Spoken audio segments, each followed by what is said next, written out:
Hello, all you Dexcom G7 wearers. I have my Dexcom G7. Anyway, I've seen tons of videos out there that show us how to, take your Dexcom G7 and insert. But what I'm not seeing is how to remove.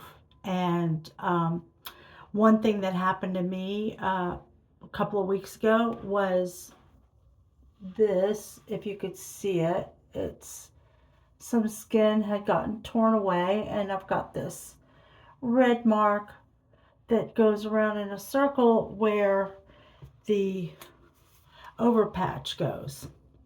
These things are not your friends, especially if you are a senior, and as we get older, we develop wings, our skin gets a little thinner. And so anyway, I just want to show the Dexcom G7 wearers over the age of 50 how to remove.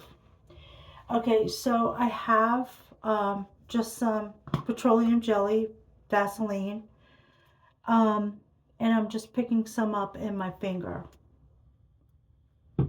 And then I am exposing the other one. It's time to remove.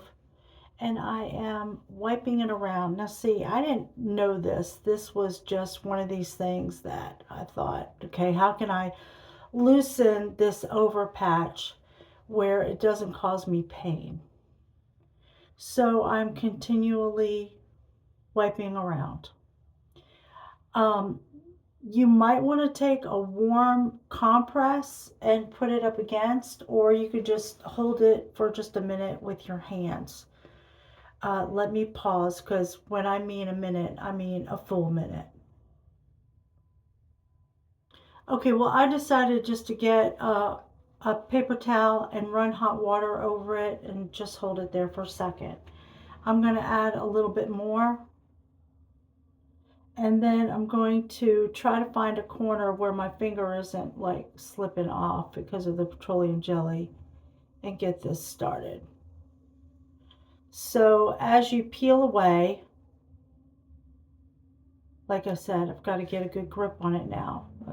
The petroleum jelly doesn't exactly make it easy.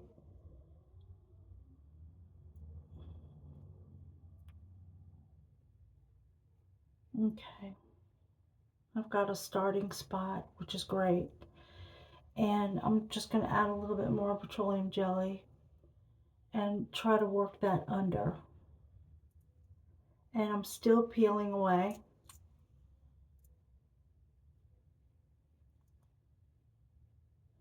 And it's not easy. And that's why I say these overpatches are not your friend, especially if you don't have a firm arm. But I learned, like I said, on the other arm. And you do have to alternate. So I am a little terrified about going back into the other arm, but it's got to be done. And then the other thing that I wanted to share with you while I'm still working on this, and then I'm just going to give it a rest for a second. I got to wipe off this excess petroleum jelly on my fingers. So I'm taking a paper towel, wiping that off.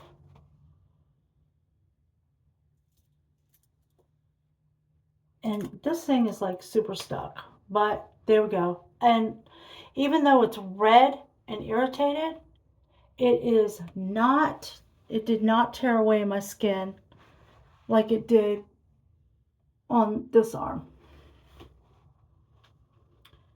And then now all I have to do is just remove the actual sensor itself.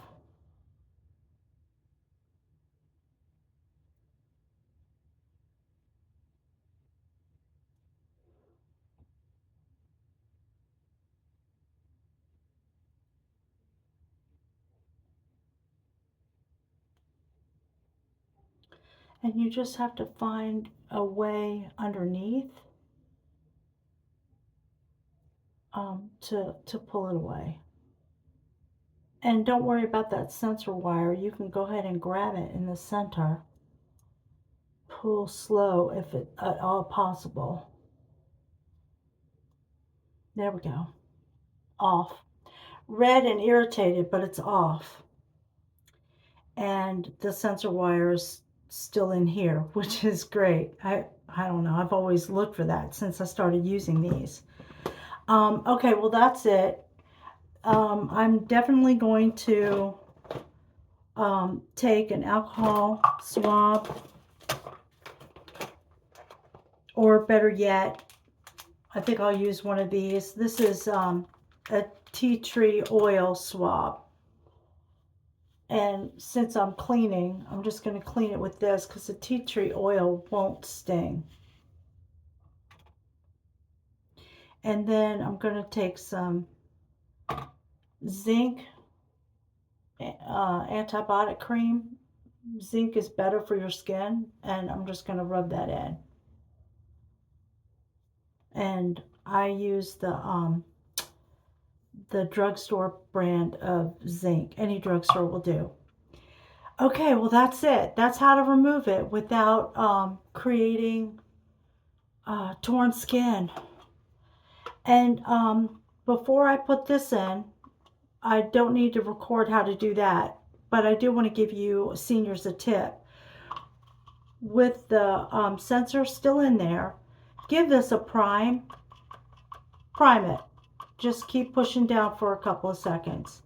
And then when you're ready to reinsert it, it's not going to be as hard because all this has to be balanced and pushed down before you press that button.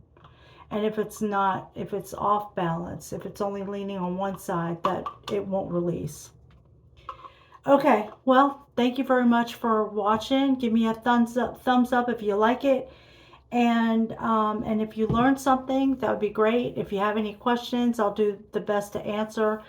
But we all know that Dexcom G7 has a customer service, and that's a really good thing, that they have a customer service contact that you could call them and ask questions. All right, that's it. That's my tutorial. 7 minutes and 30 seconds. Bye, y'all.